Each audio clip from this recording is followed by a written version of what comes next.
Ocean Forest podcast, and we are so excited to be with Stuart Butler today. And I've known Stuart for a long time, but I called you about a year ago, was asking some marketing questions, and you blew my mind. And so I thought, if we ever get this podcast going, I've got to have you in. So welcome. Thank you so much for coming. Thank you. It's a pleasure. I'm glad to be here. So talk to me a little bit. When I knew you back in the day, you were with an interactive. Well, you tell me. I don't know if we want to say the name, but I don't mind at all. So I moved to Myrtle Beach in 2001 and started as an entry-level developer for a small technology company called Grand Strand at the time. They're still around, and it evolved over the 20 years that I was there. And by the time I left, it was called Fuel Travel. Previously Fuel Interactive. We went through a few name changes, but Fuel Travel was a digital marketing firm, software firm for hotels, and so I was there for 20 something years before I embarked on the next chapter of my life. You had a really cool office, by the way, too. It was a lot of fun. We had a great time. I really grew up there. I was 23 when I moved there, and really grew up. I was in my 40s by the time I left. So it was, got a lot of education there. Met a lot of, still my best friends in the world. And we did a lot of fun stuff and a lot of projects that I'm really proud of. Oh, that's great. Real quick. So you're not a South Carolina boy. No, Tell me a little bit about how did you arrive in South Carolina? Yeah, this is not a Conway accent. Gets confused sometimes. No, and I'm not Australian either. A lot of people think I'm an Aussie because I have this sort of English accent from the UK originally, but I have a Southern twang to it a little bit. So it sounds Australian to a lot of people. That's what most people guess. But so my wife, Summer, she's from South Carolina. She grew up in Sherroll, about 2 hours. People call it Sherroll. I've been told by her mom, who was the president of their Chamber of Commerce, it's Sherroll, not Sherroll. So just there's education out there for everyone, right? There you go. But most people could still call it Sherroll. But she actually was fortunate enough to get a Rotary scholarship to go to England for a year as an exchange student, and she studied in England. We met the first week she was on campus and hung out for like the 9 months she was there, and developed a pretty strong relationship. So she came back, and I came to visit a few times, and we started talking about, well, do we want to give this a shot? And it just made sense for where we both were for me to move here. She was getting her master's at the time, had a couple more years in college. And so I came to visit her, and she was in Columbia, South Carolina at the time, which, all respect to Columbia, it's just not the right vibe for me. It's very, very hot in the summertime. And so I came to visit, and with the mind of moving somewhere close to her, and we happened to take a weekend trip to the beach, and I remember sitting in Peach's Corner. Oh my gosh, that's great! And eating a foot-long chili dog for the first time in my life. Never had the pleasure, and thinking, you know what, this is the place I could call home. And very random set of events happened. We ended up bumping into a gentleman named Tommy Pate, and he owned IntelliStrand. He was one of the part owners in IntelliStrand at the time, happened to be looking for computer programmers. I was just finishing up my postgrad degree in computer science, and he said, hey, come into my office tomorrow and I'll give you an interview. And I mean, he took a shot on a random cocky English kid that was looking to move over here, and it took about, 8 or 9 months more to get my visa straightened out. But then I came over and haven't looked back since. It's been great. Oh, wow. I want to hear more about the cocky. I don't see that now, but I love it. A lot of that's been, I've matured out of it. But the joke I always tell people about moving here is, Summer was in Colombia and I was in England. So I moved 4,000 miles. She moved, 150 miles. We called that the middle. That's how we compromise in our marriage. And we're happy enough, about to celebrate our 20th wedding anniversary. So for everyone out there that wants to know the secret to a happy marriage, if the guy compromises 95%, then you're guaranteed success. So, great tip. I love it. Yeah. That's great. Congratulations. 20 years. Yep. That's wonderful. Yeah. So even I am very confused about what all the wonderful things that the Chamber of Commerce is doing. Part of it is because there's several names that the Chamber kind of associates with. So can you break it down before we get started? Of course. Visit Myrtle Beach and the Chamber. Yeah. So don't feel bad. It's confusing to me as well. There's a lot of sort of legs to the stool, but there's three core components to it. One is the overall organization is the Myrtle Beach Area Chamber of Commerce and CVB. And so obviously a Chamber of Commerce, there's a lot of those in the area. North Myrtle Beach has one, Conway has one. There's a lot. And so Myrtle Beach Area Chamber of Commerce is sort of a regional chamber of commerce. So you can belong to multiple chambers if you're a business. And a chamber is, anywhere in the world does pretty much the same thing. It's going to be a member-driven organization that supports local business, helps business thrive, helps business when they do move here. It's just a lot of support and resources for businesses. So we're a regional chamber of commerce.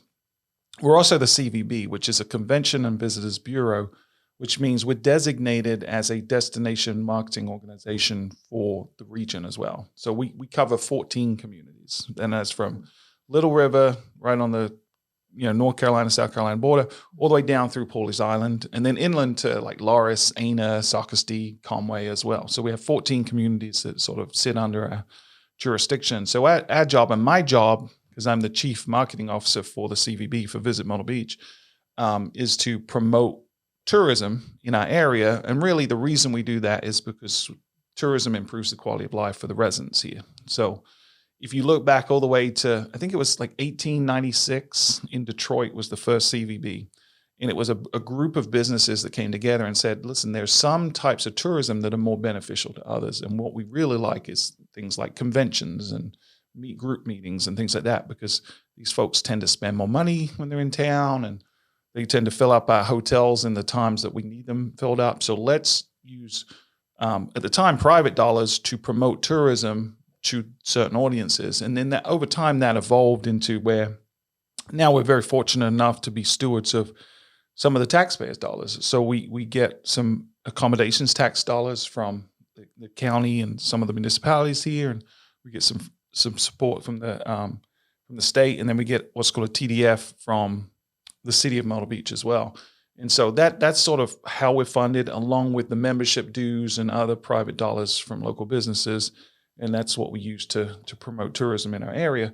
So there's the chamber, the CVB, and then the third leg to the stool is an organization we created last year called Partnership Grand Strand. We call it the Chamber Foundation.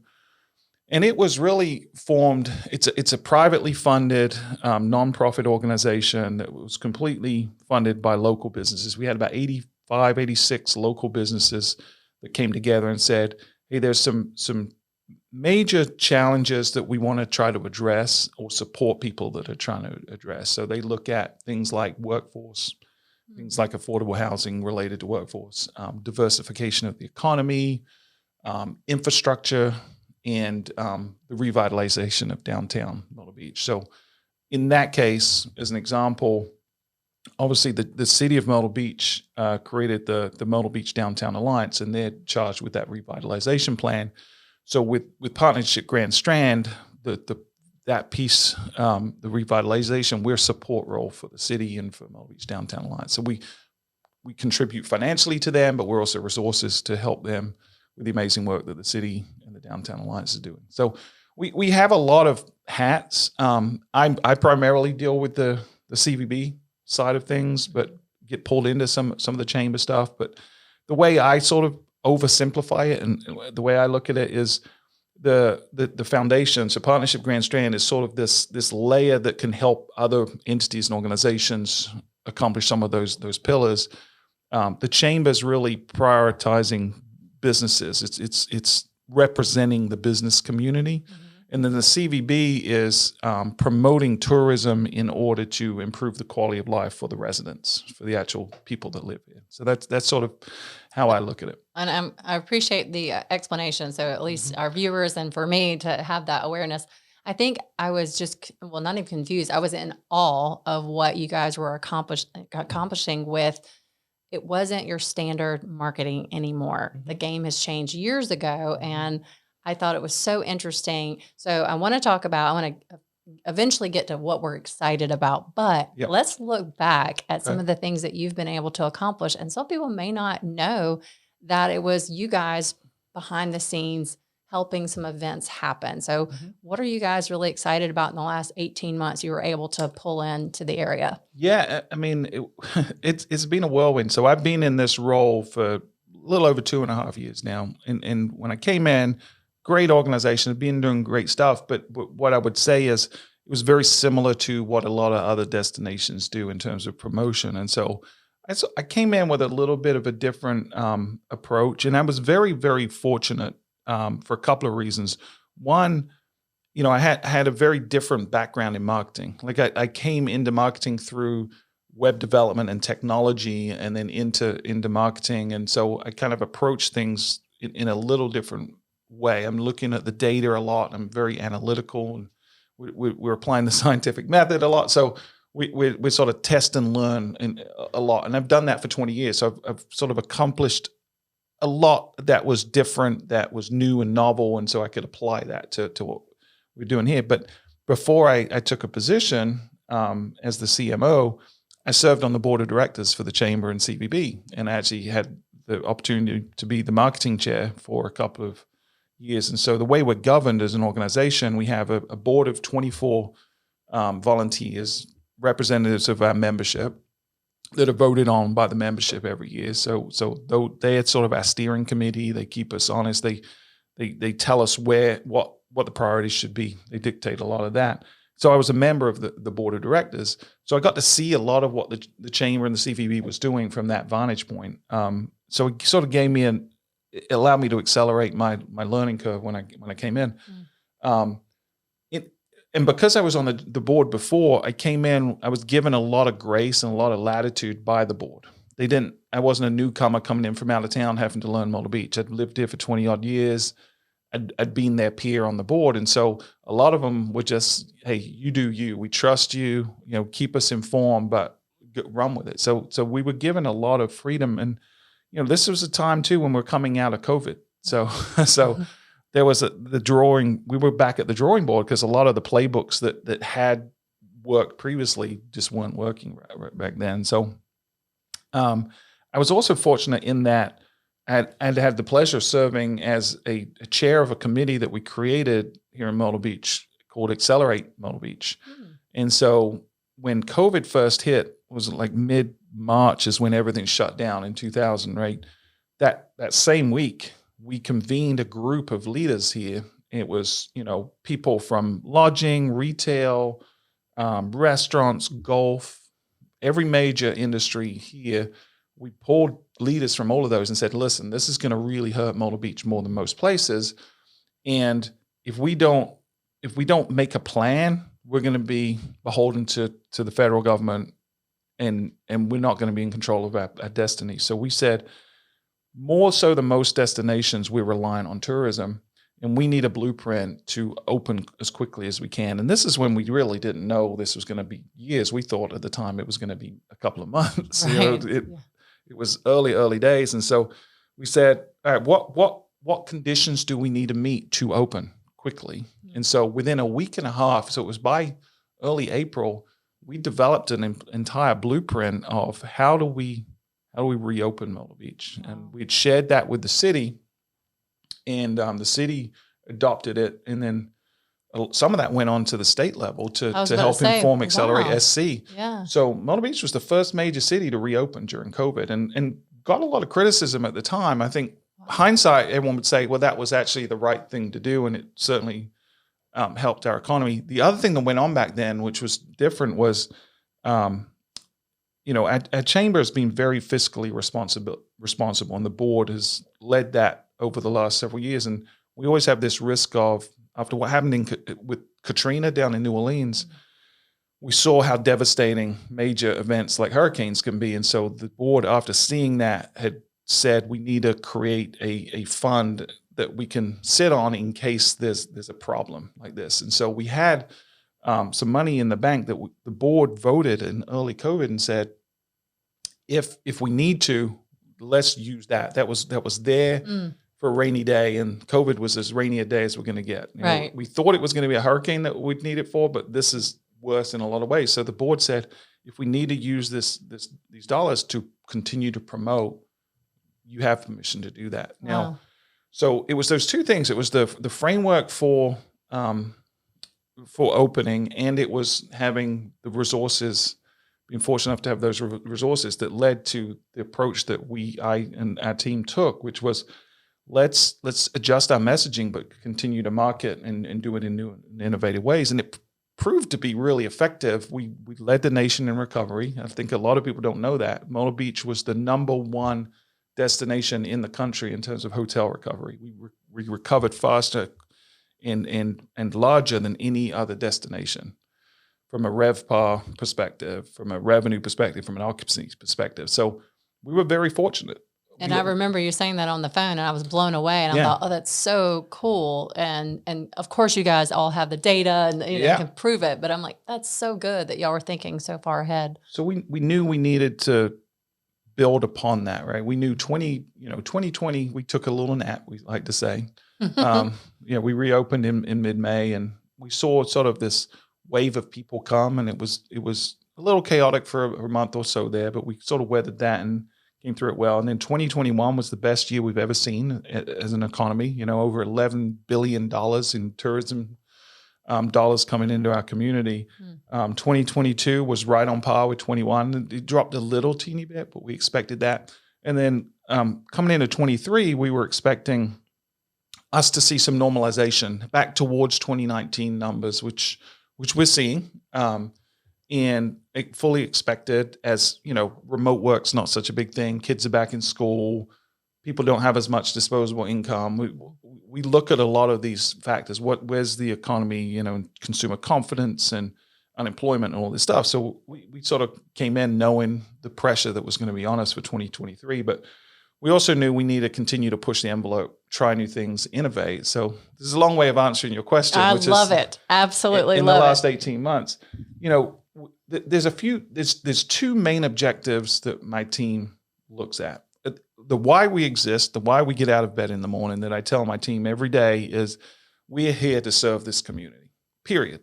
Like there's not a person in this community that doesn't rely directly or indirectly on tourism. Like even you guys, right? Absolutely. Real estate is a derivative of tourism. Yes, sir. The vast majority of people that move here have visited here first, right? Oh, yes. The vast majority of people that have lived here a long time get their money to pay for their mortgage through tourism, right? So we have tourism, we have real estate, we have education, we have healthcare.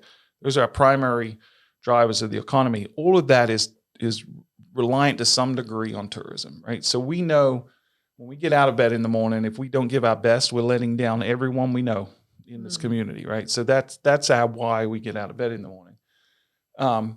What we're trying to do, what our mission is, we want to position Myrtle Beach a certain way. We want to elevate the brand. I think everyone that lives here knows some of the stigma and the baggage that we have and some of the names we get called. And we want to shake that because I think Myrtle Beach gives itself a bad reputation, And so we want to tell the real story of how great we are, not just the great beaches. We have 60 miles of amazing, pristine beaches, wide open, beautiful beaches that are on par with any beach in the world. But we have over 2,000 restaurants. And yes, we have a lot of chains and average restaurants, right? But we have some amazing culinary scenes here, right? We have restaurateurs that have come from New York and come from California and sat down here and come from countries all over the world. And so out of those 2,000 restaurants, there's several hundred of them that are world-class restaurants. And we want to tell that story and say, hey, Myrtle Beach is a culinary powerhouse. Not only do we have fresh seafood, but we have this diverse mix of cultures where you blend Southern hospitality with, Asian fusion, and you get something that you can't find anywhere else. So we want to tell these stories about what Myrtle Beach is like, about the culinary scene, about the live music scene. We have as many live music performance venues here as Nashville does. Wow, I did not know that. Now, a lot of it is cover bands, right? We do get a lot of cover bands. There's a lot of original music here too, but what I love about here is it's sort of quintessential Myrtle Beach. I always think of Myrtle Beach as this sort of modern classic of a destination. Like there's a lot of nostalgia here, but it's done in a unique sort of way. And our music scene exemplifies that. There's a lot of, you can go to any bar and hear like a stripped down acoustic version of this like rock anthem that you've never heard anything like it before, And so you get to this sort of surprise and delight discovery of music here that I've not seen anywhere else. Wow. Like if you go to Nashville, it's very one-dimensional. What you're going to get in every bar, right? It's the next Taylor Swift wannabe or the next country star. Here, you're going to find the most bizarre, unique things and in the most unexpected places. So the music scene is great. Like the people are great. There's so many great things. And so I see us as the storytellers of the destination. And so we want to tell the stories of those amazing people that are, create this eclectic fabric. So it's positioning Myrtle Beach a certain way.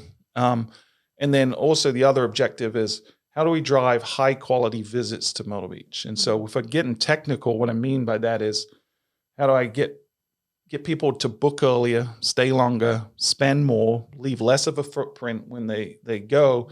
My boss Karen loves to say, and leave broken happy, which I love, because we want them to spend every penny they have, but want to come back and do it again next year or later this year, right? I love it. So that's sort of what we're trying to do. And so we've looked at how consumers behave today compared to how they used to. Advertising used to be easy. You could write an ad in the Yellow Pages or send a stay and play guide and people would show up. But now attention is fragmented. People want different types of experiences. Social media has fundamentally changed the game in terms of expectations. And so we have to find new and unique, novel ways to get attention. And so we a couple that I'll touch on and we can dig into. One is events. We brought in some new and original events here. We brought in the World Championship Chili Cook-Off a few years ago now, just had its third iteration. We brought in the World's Strongest Man competition last year. My son and his friends absolutely love that. Yeah, it was fun. And what's great about that event is it's very family friendly, right? It's just, you see people from all walks of life. It appeals to a lot of people. But it's also broadcast to over 500 million televisions worldwide. So I'm from England, and there's a tradition in England that on Boxing Day, the day after Christmas every year, that's when the World's Strongest Man airs. So it's aired, the one that we recorded that was here last year is already aired in the US, hasn't aired in the UK yet. So come the day after Christmas, people in England are going to hear about Myrtle Beach and see this beautiful, because we set it right on the old pavilion place. It was gorgeous. I laughed kind of out loud when I saw it on video. I'm like, Stuart, you're so good. It was like the logo, the beach, of course, it was like picture perfect, perfection, right? Yes. But so that's the kind of advertising we like to do, because it's not in your face. We're not saying, hey, come to Myrtle Beach. You have to. It's a soft sell. We're planting the seed. Mm-hmm. There's an old psychology hack that basically, if you tell someone to do something, they're less likely to do it than if they make the decision themselves, right? So by us doing events like this and putting it where we put it, it's getting people to make the decision themselves. So millions of people across the world are going to hear about Myrtle Beach for the first time through this event. They're going to see it on television and say, hey, maybe I want to go to that event next year because it's coming back hopefully in 2024. And then maybe they're going to come multiple times. And what we know about Myrtle Beach more than any other destination is once you get someone here for the first time, they're going to come back. 2/3 of the people that visit here have been here before. And so we know that we have not just something for everyone, but we have everything for everyone at every point in their lives. So if you're a young couple, if you're a single, or if you're just married, or if you have young kids, or you have teenagers, or you have grandkids, we've got what you want and what you're looking for, especially with the 14 communities, because you've got different areas that sort of meet different groups of people and different interests and different needs. And so you can grow up coming here for decades and have a different experience every time. We just had the fortune. This is another one of the things we're doing is partnering with celebrities a little more to elevate the brand. We just had the Gronkowski brothers in town. We had Rob Gronkowski and his brother Chris. We're working with them to promote their Ice Shaker brand. And in talking to them, and we knew going into it, they knew Myrtle Beach had been here before. I didn't realize how important it was in their life. They came to Myrtle Beach every year for 10 years while they were kids. From, I think when Rob was 2 to 12, they came here every year for Easter break. And listening to the greatest tight end of all time talk about mini golf like he was a 12-year-old boy again, and going to Kirk's Ice Cream and going on the banana boats and doing all the things he did. I mean, it was amazing. And no amount of dollars of media can buy that kind of authenticity. No. So we're going to be having Rob Gronkowski and Chris Gronkowski and other celebrities putting out this content on their social channels, talking about how amazing this area is and how much they love it and how much it's a part of their DNA. And so Wow. that's Like you next said, level. you can't, that is totally next level. Yeah. So back to the events. We're also obviously next year bringing in our first ever PGA Tour event on the main tour. We've had a senior excited. tour before. We've never had a PGA main event before, and so the outpouring from the community of support and love and wanting to be involved is unbelievable. We put out a call for volunteers. And just to put this in perspective, we went to meet our friends down in Hilton Head who've done the Heritage for like 50 years. It's a very mature tournament. They figured out logistics. They get like 2,400 volunteers a year to support that, because a lot of the operations of a PGA tournament are volunteers. And it's everyone from helping parking to, they call it ecology, but picking up trash, everything in between, right? Hospitality. So they've been doing it 50 years, have 2,400 volunteers. We put it out, and within the first 2 weeks, we had 3,300 volunteers sign up and say, I want to be a part of this, Wow. And they're still coming in. So. And what month will that be? So that is going to be May of 2024. Okay. At the Dunes Club. It's going to be the week of Mother's Day. Perfect. Yeah. That's great. We're excited. And of course, there's already so many beautiful golf courses that people, a lot of times they make that trip. They are golfers, or maybe they make it a part of their family trip. But this, like you said, is putting us on the map in a different way and elevating the brand. Yeah. And again, similar to the World's Strongest Man, it goes out internationally. So there's going to be a new audience that's introduced to Myrtle Beach in a brand new, an elevated way for the first time. And so we're excited. I think the brand, and when I say the brand, like how other people think about Myrtle Beach is turning the corner. And we're going to continue to push it in that direction. We want to know who we are and be who we are. But we also want people to see us in a new light at the same time. And so one of the things I love about here and why I don't ever see myself moving is just the mix of people here. Like it's a place, we have Southern hospitality, but it's more than that. It's the majority of people that are here didn't grow up here. There are a lot that did, and I'm not saying anything at all negative about those people, because they're the bedrock of what this community is. But a lot of people like myself were transplants that came in and just felt welcomed by other people. And there's this transient nature about Myrtle Beach that I think people are very acutely aware of, because there are people that come and go and pretty quickly. So I think this community gets to know people quicker than any community I've ever seen anywhere in the world. And they don't care as much about, like if you go to other areas in the state, I won't mention names, they want to know who your kin is, like what family you're from or what you do for a living. And you don't get that here. They don't really mind. They just want to know who you are at the core. And are you giving back to the community is another thing that people care about here. Like I've never seen a community that is so giving, so willing to stand up and support each other, support their neighbor as this community. And I think in part that is the foundation of the locals that have been here for generations. But I also think so many people have come here and this is their paradise, and they appreciate being here so much that they just want to keep it great and keep it moving in a positive, progressive direction. And so it's so beautiful. It's great to hear you say that. I mean, I see that on a small level, but you see that in such a different way. I love your creativity. And I think we talked about in the past that you wrote a TV show.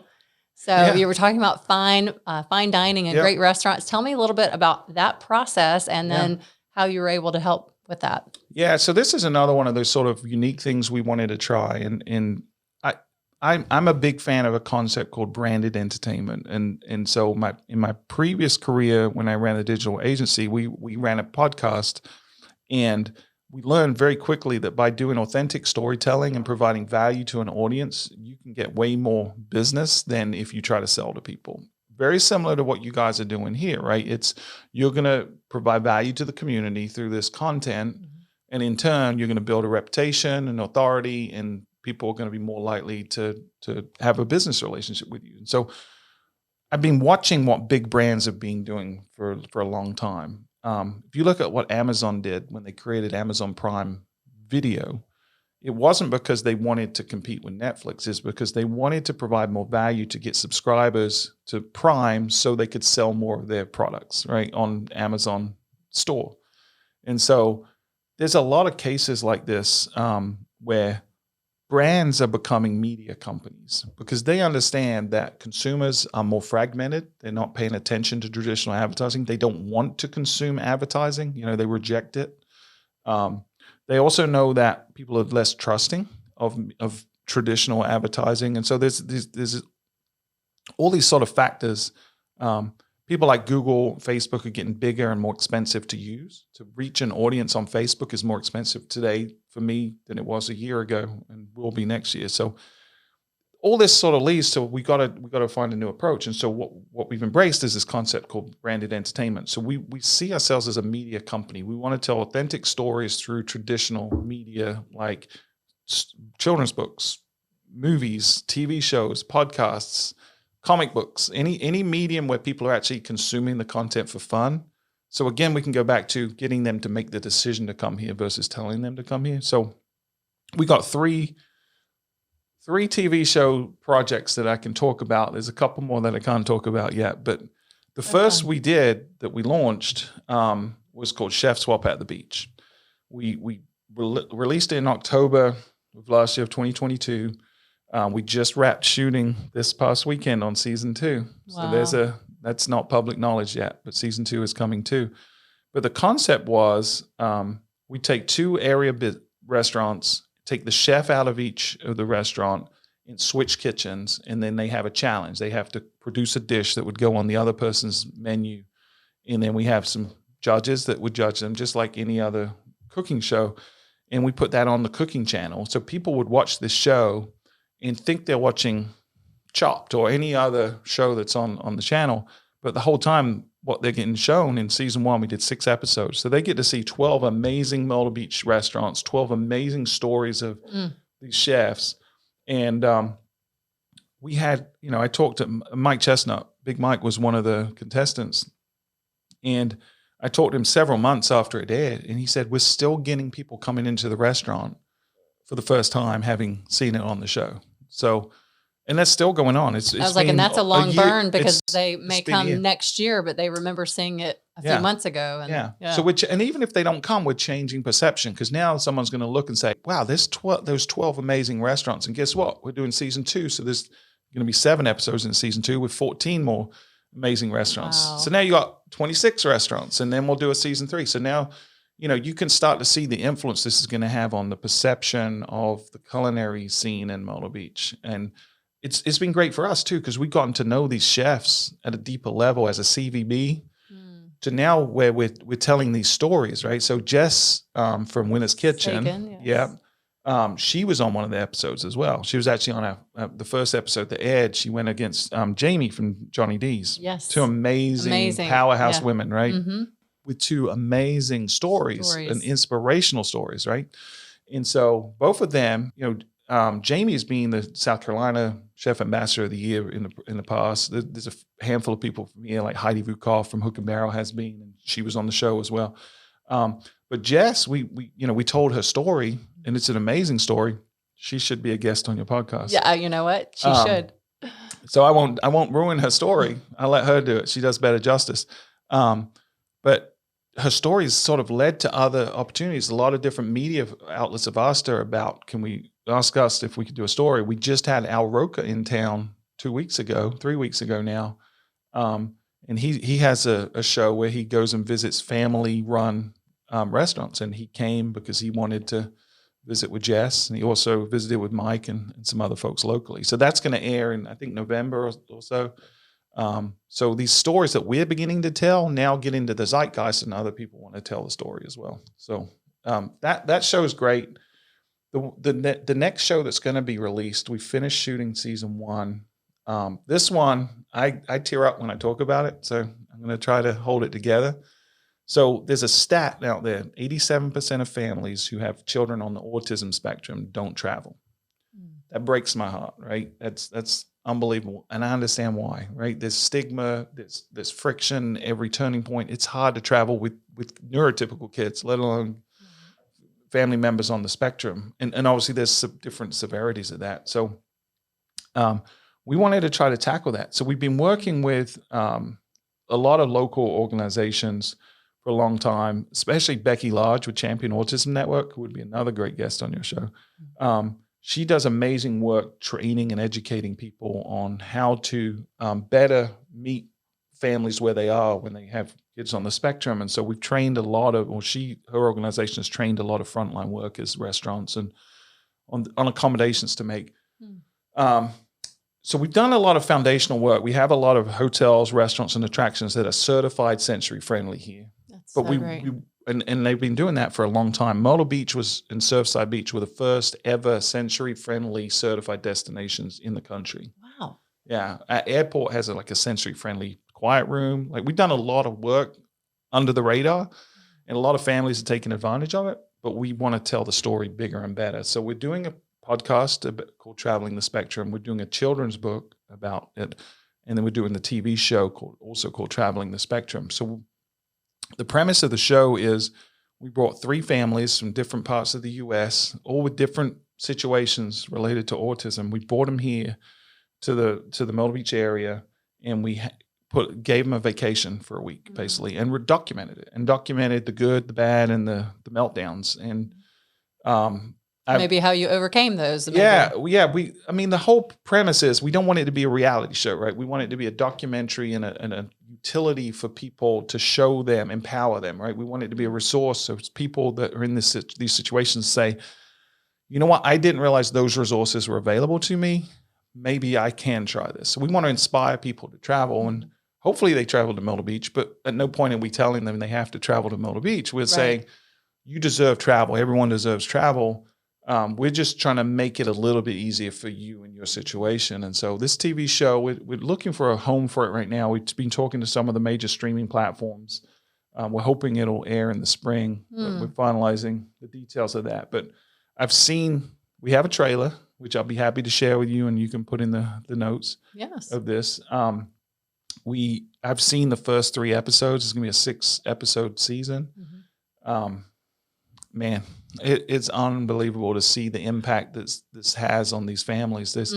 One of the things that just came up when we were just talking about unique opportunities within our market. So we've talked about golf and fine dining and wonderful entertainment. And I hadn't really thought about all that live music, because there's also shows.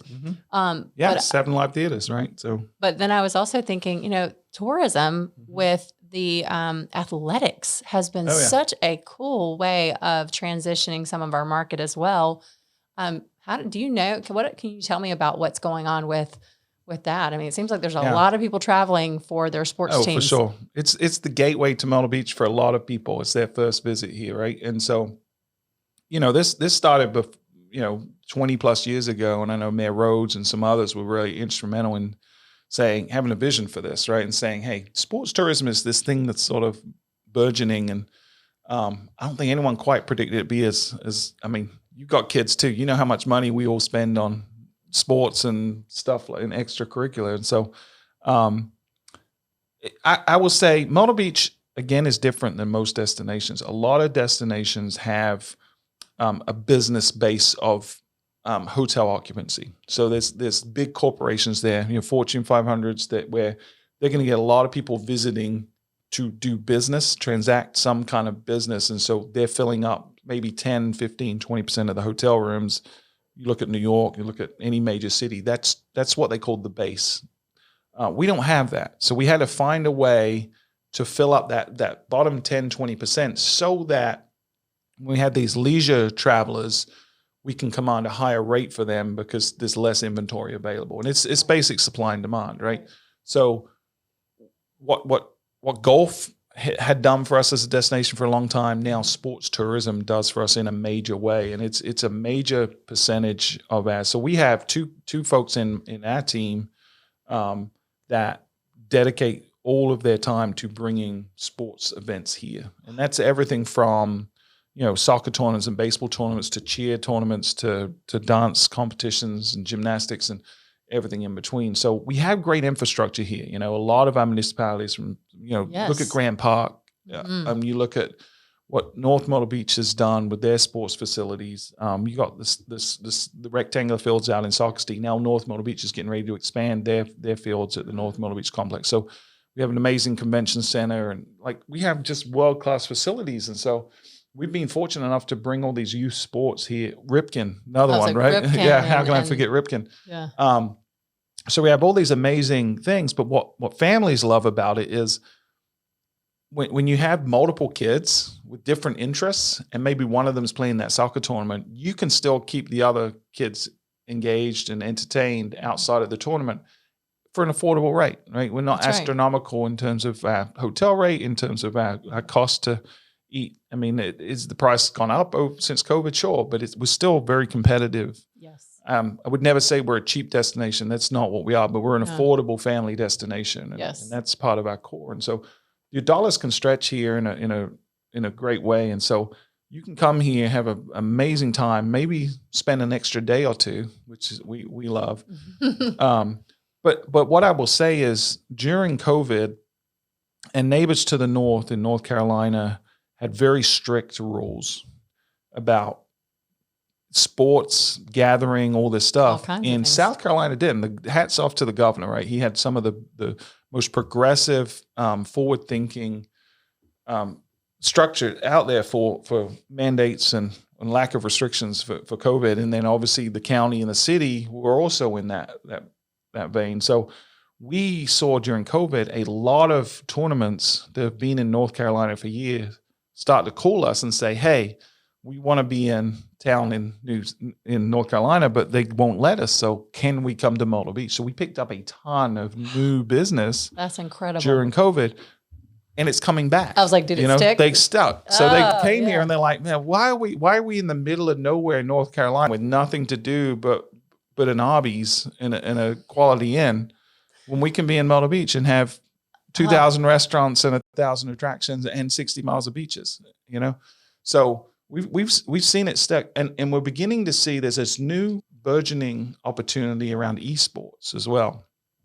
People of our generation sort of look at this and say, really, is that really a growing thing? But the numbers do not lie. So we all know kids are playing more video games. We know that they're watching other people play video games on things like Twitch, and now competitive video games is becoming a real economic driver. And so we held our first esports collegiate event in March of this year at the Hangout. And so we did an audit about a year ago, and we said, let's figure this esports thing out. What are the needs infrastructure wise? Who are the players? How can we attract the right type of business? And so now we've got a bunch of these esport tournaments looking to come in. So it's literally people sitting in a large space with a bunch of computers or consoles competing against each other at a video game, just like they would in any other sport. And the patterns are the same. They'll bring their family, they'll stay for the weekend, they'll spend a ton of money. It's great. And we have the infrastructure because, we got places like the Hangout. Every hotel. That's such a neat spot. It's such a wonderful addition, right? Yes. And then Pop Stroke's coming right next to that next year. So that's going to be an even better. That's Tiger Woods mini golf concept is going to be right there next to the Hangout. No, that was his. So, yeah. And then we've also got these live theaters that can easily host some of these spectator events. We've got a lot of the hotels that have small conference facilities. They can host esports events.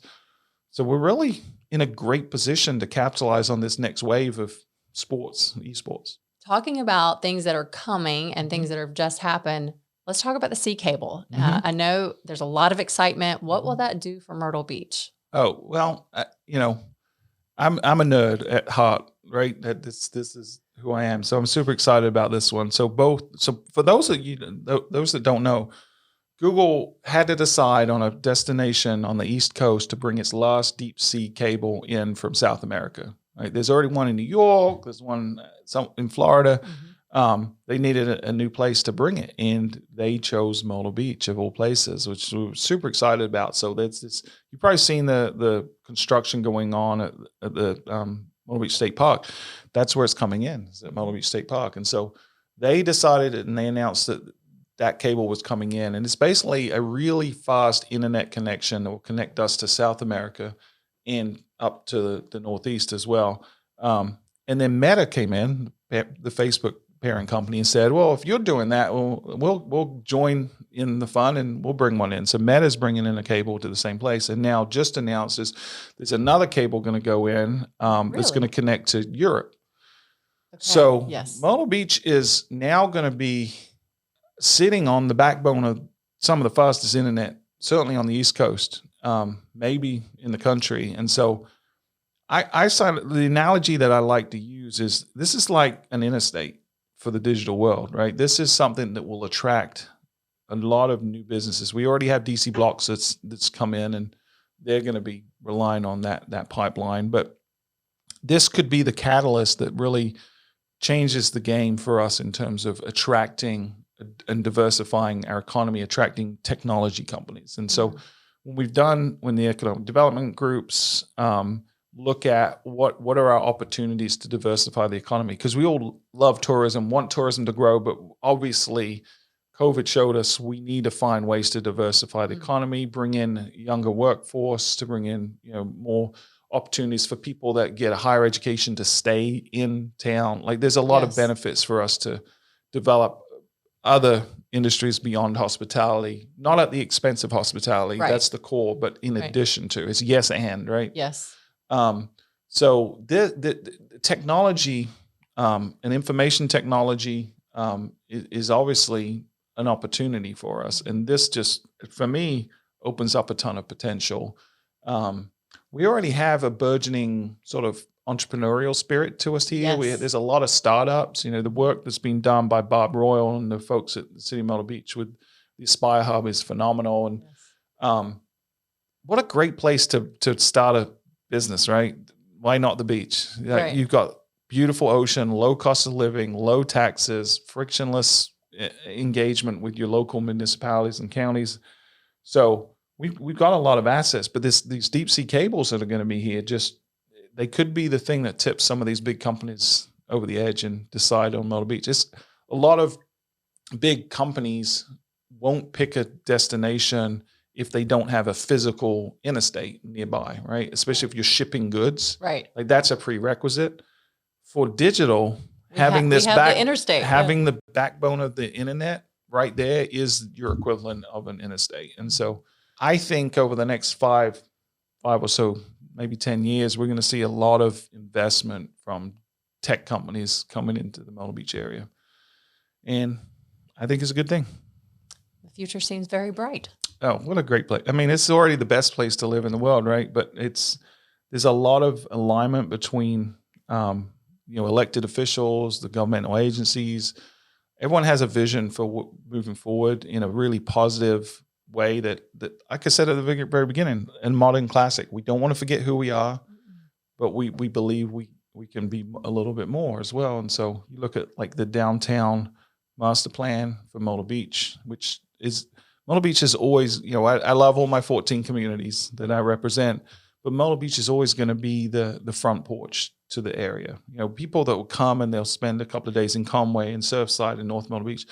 They go home and people say, where did you go? They're still saying, I went to the beach or I went to the Myrtle Beach area. Like they don't know the lines the way we think about the lines between these different areas. And I think my job is to tell the unique stories of these different areas, but also to tell a holistic story about us as a region. And I think the future is immensely bright for this region. I think we have so many amazing things that, and not just on the beach, looking inland, looking at what the development is going on in Conway. Conway's amazing. Doing awesome and things. Can I say, like, just a hats off to the visionaries there? Because, you mentioned I do some crazy marketing stuff. What they did with Halloween is some of the most creative things I've ever seen. If you haven't been to Conway during the month of October, go check it out. They're having so much fun. They renamed the city last year. And I grew up there, so I'm like, oh wow, this is so interesting. Yeah, I mean, it's getting art, national. I mean, of course, there. Halloween, but the food scene there has gotten so great. I mean, it's a lost piece of Americana, right? If you go downtown Conway, there's not many places in this country that still have that feel. It's what this country used to be built on. You go to, like, my wife is from Shore, right? that's what Shirole was like once upon a time. And it's not that anymore, right? It's changed, but Conway's found a way to recapture that. So that's beautiful. I think it's becoming a destination in its own right. But it's one that we want to tell that story of as a part of a bigger story as well as an individual story. And so that's what me and my team are trying to do every day. Well, you have been such a pleasure to have, and I love all your stories. I would love for you to come back in maybe 6 months or a year and let us know what's next. But what an exciting time to be a part of the Myrtle Beach area. And like you said, so many unique communities, each with their own story to tell. So many people have their own story to tell. So we hope that you've learned more about the Myrtle Beach area today. Thank you, Stuart, so much for your time. It's my pleasure.